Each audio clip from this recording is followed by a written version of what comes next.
Hi, welcome to Turn Out, Tune In. I'm Romy Cars Rappaport. And I'm Zippora Cars. And today we want to have a conversation with you guys about emotional eating.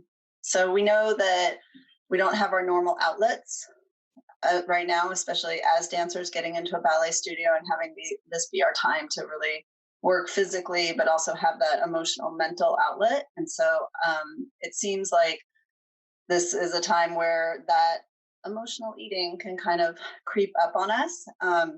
So we just wanted to have a conversation about how you identify that, and all the different ways it happens. And so one could be we don't have this outlet, so almost out of boredom, or searching for something, you can start just eating, and then that can just start to kind of cascade into the addictive effect. Um, we know that chewing actually releases endorphins in us, and so it feels good to chew a lot. So that could be one thing that starts to happen. Or sometimes when you can't not only express as a dancer, but now we're also in a lot of situations where we're having to be with certain people, and we're limited on our conversations and the people that we're with, and we want to keep peace as much as possible. But now this has gone on for quite a few weeks, and it can get really hard. So sometimes stifling your emotions of what you're feeling with somebody can also lead to, instead of expressing that and talking about it, I'm going to eat. And then we start taking that a little bit in. So that's another way emotional eating kind of surfaces. What do you think, Zip?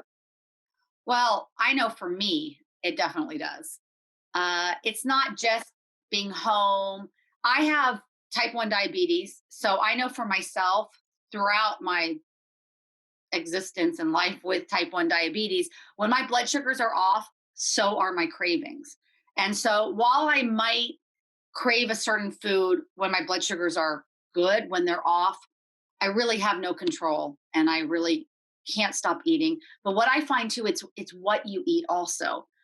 We know that certain foods are actually manufactured to trigger an addiction in us. Salt, sugar, and fat, a combination of them, or even by themselves, can trigger something in our brains that we want that. It's almost like a drug. And so I experienced that for sure. My thing is more, even a healthy food can trigger me. I know that if I start eating a handful of nuts, even I'll want more, and I won't be able to stop. It will trigger something within me. So I know at times of stress that especially gets triggered. You can feel like I can feel like, oh, what's the big deal? We're in a global pandemic. Why not just keep eating? It's all okay. Give yourself a break. And then of course the next day, even though I'm not dancing anymore and I have no performance to worry about, I still have that. But I messed up because my health is now at the effect. My blood sugars might be thrown off because I ate too much. So I still have a pressure that I have to be careful with how much I eat, even if it's a healthy food. So I'm definitely still constantly in that um, pressure on myself to try not to use food to satiate and nurture myself, even though I do. So to finish, before I hand it over to you again, Romy, is that what I need to do for myself, and I know that this is difficult for people who don't have the control, let's say, to do the shopping. What I do for myself is I have the foods around me that I know that even if I eat too much of them, it's still something that's nourishing me and is healthy for me. So if it is the nuts, that's okay. At least that wasn't a cake or something that was going to overly trigger me into even more feelings of guilt and shame that I ate something that was not only too much that I ate of it, but was unhealthy for my body as well. So I try to get the healthiest foods in me that I can, because those will also nourish our bodies, and our psychology will be nourished when we are physiologically nourished. Yeah. Yeah. And I find that the more I sort of plan out and emphasize, like put some time and energy into like my meal prep, the better it goes. If I'm just going to sort of wing it, I do one thing and then the other and the other. And I've really found in these days where we've been home, if I really kind of think about it and like make a really nice stir fry or steamed vegetables, or like plan it out, I let myself, of the healthy foods, I try not to limit and let myself have as much as I want.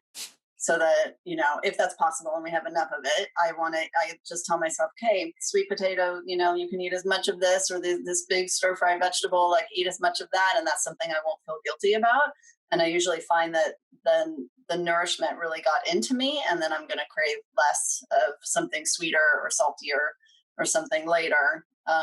But I do think that healthy salt is so important. So I wouldn't say don't worry, like the healthy salts are so important to put, because I find that too. Sometimes just having some steamed broccoli or cauliflower and actually putting healthy Celtic salt or Himalayan salt on that actually satisfies so much for me. Then I don't end up with that sweet tooth or going into an addictive thing, but it actually brought out enough of the flavors that it feels good. And I feel like I'm satiated. But I've definitely noticed the days where I take a little more time to actually prepare, make it so that I don't go as much into using food for whatever else is going on emotionally for myself.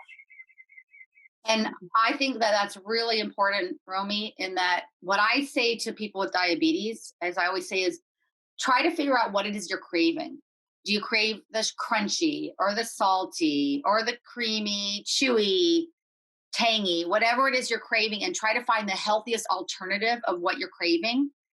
And that I find for myself that, as you said before, just the act of chewing is what I'm actually really needing and is what's nurturing me. So it really could be anything. It could be a thing of broccoli with maybe some tahini on it, as opposed to something like a piece of chocolate or something that's not as healthy. It's the act of the chewing that is actually satiating me and actually helping me feel calm and nurtured. So I really agree with that, that it's important to take the time to prepare and to think things out, and then allow yourself. This is another thing that I've been thinking about for myself.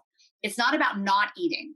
I think as soon as I think try not to eat, I want to eat and I want to eat more. I think it's actually allowing yourself to eat, but to choose what you're eating, so that in the act of the chewing and the act of the time that it's taking, that you are actually getting something really nourishing into your body. Yeah, that's helpful. Yeah.